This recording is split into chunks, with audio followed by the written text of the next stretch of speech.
Welcome to the Athlete Spotlight on B2B. We're joined by Oregon baseball player Tanner Smith. Welcome, Tanner. Hey, Knowlton, how's it going? Thanks for having me.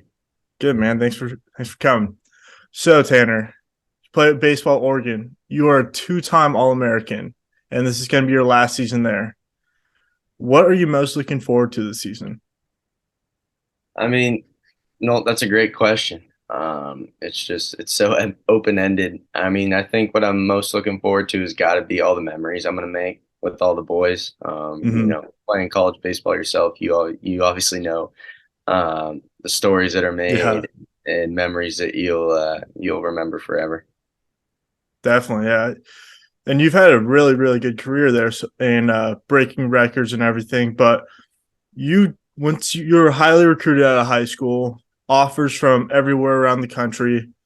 And once you got to college, you kind of hit it off right off the bat your freshman year. And how did you prepare yourself from high Yeah, school or your fall of college to kind of be able to have that success on the field as a freshman?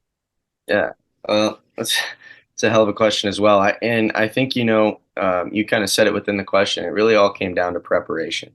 Mm-hmm. Uh, Preparing for the next level, preparing for Pac-12 baseball, I knew it was going to be a little bit different than high school.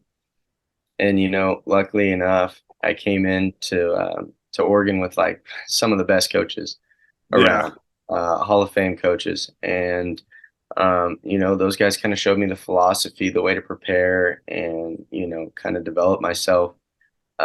In a 7 month span before opening day of freshman year. So I got to give credit to where it's due, and that's with the coaching staff and the preparation and the time they put in.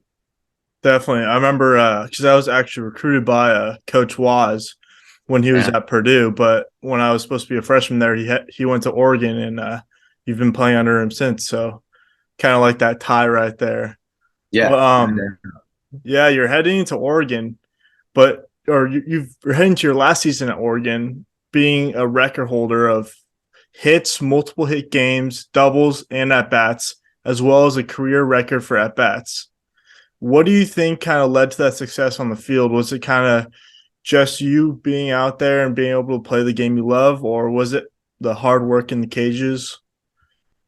yeah. I think that's a little bit of both, and that's a lot of things. A factor I'd probably have to contribute to the most and give credit to the most would be, honestly, just the will to win.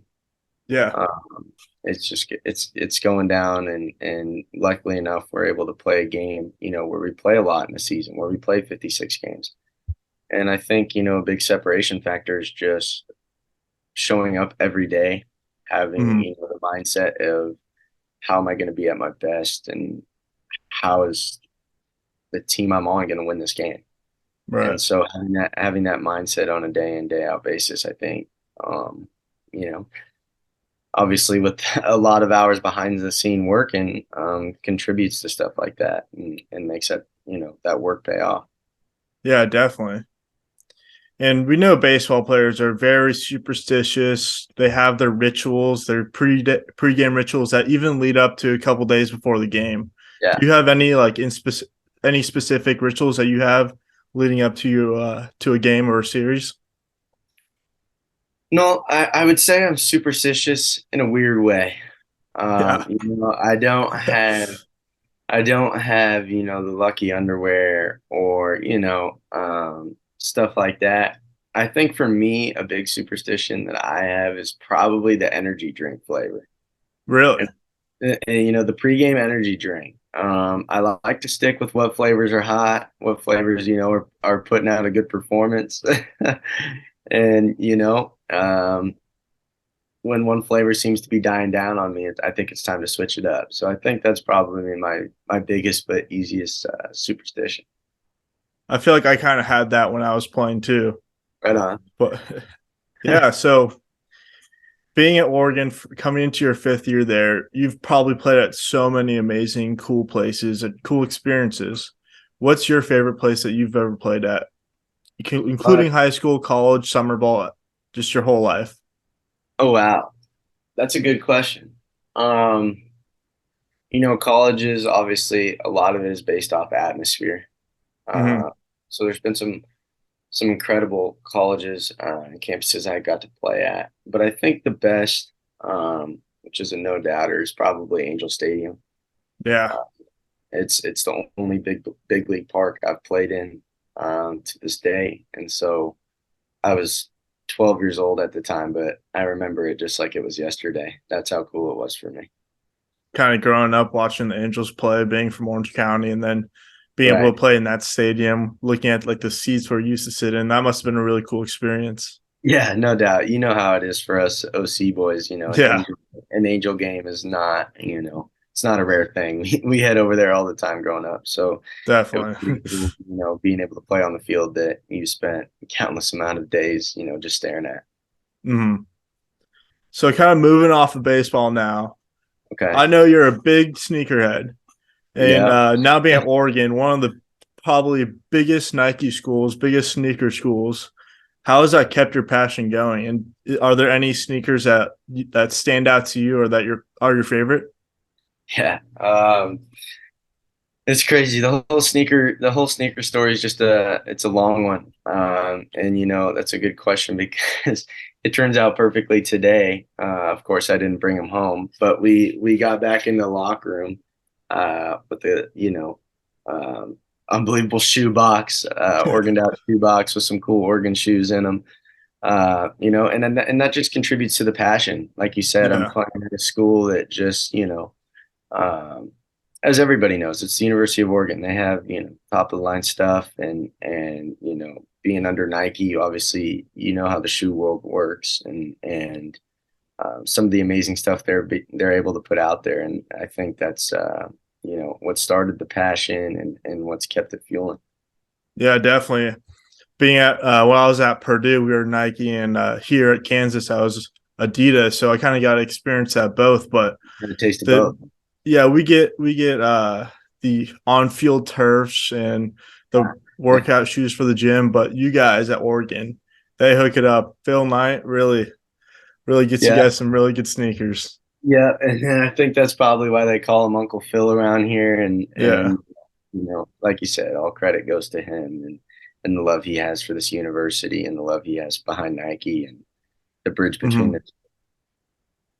So I know you don't probably can't show them right now, but are there any specific pairs or names of sneakers that are your favorite? Oh man, that's tough. So, like I said, it's all Nike, Hmm. uh, Jordan. Um, I think the favorite pair I have, they're not here currently, um, is the shoe we got for our regional last year, traveling to the regional, and that was the Jordan 7. It was Really? the Oregon Players Edition, and I got pictures of it, and I can send you pictures or whatnot. But it's probably my favorite shoe out of the collection, no doubt. Awesome. And I know you're really heavily involved with the community in Eugene and in Orange County too. Can you tell us more about what you do for the community and what you do kind of philanthropy wise there? Yeah. Um, being able to just kind of give back to the universe, to the community within itself is, you know, it really just warms the heart. The community spends so much time invested in the athletic department and in the baseball campus, and it's just like anything I can do to give back to them is what I enjoy. And how that story started was, luckily enough, when I came in here now 5 years ago. Uh, the athletic department created this an opportunity for athletes to give back through the program called the O Heroes, which was an awesome program. I was able to co-lead that for 1 year, and ever since then just been able to be involved and uh, they present the opportunities for athletes to go around the community, um, Hmm. find community service, and they're never at a as there's never an Yeah. end to how you can give back and what you can do for the people that help you. And Phil Knight, along with so many other names, and even though some of the not most notable names that are in the community, those people are still spending their hard-earned money on this Hmm. program, this campus, this university, So to be able to be on that end, but also be able to give back and support the people that help us is what I love to do here most. Are there any certain philanthropic events in your time at Oregon, even before in high school, that kind of stand out to you, Yeah. or are they all just awesome? It's honestly, I can't give a specific event. It's mainly Hmm. down to uh, the elementary schools. So that we Okay. have we have I would say probably about 7 or 8 different elementary schools that we're involved with that we're doing. And, once a month or a couple times a month, we're able to pop in there and kind of just give a hand in any way we can. If that's in a classroom, Hmm. reading a book, or, if that's out at recess playing sports and hanging out with those guys. It's definitely the kids. The kids make it the most enjoyable, and any opportunity that I'm able to spend time with them is how I like to spend it. Yeah, I bet those elementary school kids are thrilled when Oregon baseball players and Oregon athletes come in there and come in the classes with them. Yeah, no doubt, Yeah. no doubt. This we're lucky enough to be in such a cool city that's so University of Oregon based and so supportive that it's going to elementary schools and seeing kids wear duck jerseys and Oregon stuff. It's just makes the time even more special. Yeah. So, what's your favorite thing outside of baseball? I know Oregon's very filled with a lot of hiking, a lot of camping, a lot of outdoor stuff, but also back in California too. Yeah, that's a great question. And like you said, with Oregon, I think away from the stadium and away from the university, I love to hike. There's Really? there's yeah, there's so many beautiful places up here in the Northwest that you know honestly you can't really even imagine how it is in Orange County. You're lucky to see a couple trees on a 10-minute drive. Oh You yeah. know, it's Buildings nonstop everywhere. apartment buildings, cars, and traffic. And being up here in the Northwest, it gives you a whole different perspective of uh, the beautiful place we live, and you know, all the creations up here that maybe you don't get to see sometimes down there. I agree. What are 5 items that you can't live without? If you have them, you can show them. If not, you can just talk about them. Yeah, no, this is a tough question. Yeah. Uh, Shoot. If you don't have them, you just talk about them too. Yeah. Uh, First and foremost, I think it's on the other side of my bed. But first and foremost is the Bible that was given to me from my mom and my grandma. It's Hmm. I mean, it's the number one thing on the daily routine. So I guess I got to give credit to that and the wisdom from my parents within that. Second thing I probably can't live without is the pool table in the locker room. Really? Constant games, nonstop, day in, day out. I'm usually there when I'm not here, and grinding on the pool table when I'm away from the cages. So that's got to be second. Um, Third, it's in the car, but it's a baseball my dad gave to me right at the end of high school.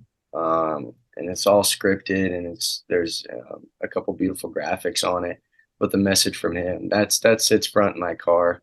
Hmm. So I see that. That's another thing, part of the daily routine that I guess I can't skip. Um, Fourth has got to be the puppy. The puppy I just got in the fall. Really? Yeah, little Dutton is his name. He's the team dog around here, and and there's 46 dudes that love him, and he came into my life and he was a blessing in the fall. So I definitely him. He's at the field right now, grinding probably in the locker room or running around with some dudes and hanging out. So that's gonna be fourth. Fifth, lucky number five. What can I say? Uh, Number five, I would definitely have to go with the university's Oregon cafeteria for student Oh, I've athletes. heard. I've heard great things about that place. It's called the HTC. We're there every day as a team at 7 a.m. for breakfast, and we pop in and out of there for food. And there's some stories that have gone down in that place, but food is the number one thing. It starts the day, and Mhm. another thing. It's part of the routine, so it's definitely got to be that. Yeah, got to feel yourself as an athlete, and luckily, Oregon provides crazy, amazing amenities for you guys. Yeah, no doubt. It's yeah, there's some top-notch food in there. So, I my stomach wouldn't feel the same if it was somewhere else. Yeah. Well, I think that concludes our podcast. But thanks again so much for coming, and I wish you the best of luck this season and with the upcoming MLB draft, Tanner. Yeah, dude, no, I appreciate it, and thank you for your time and having me on this, and glad we got to get together and make this work.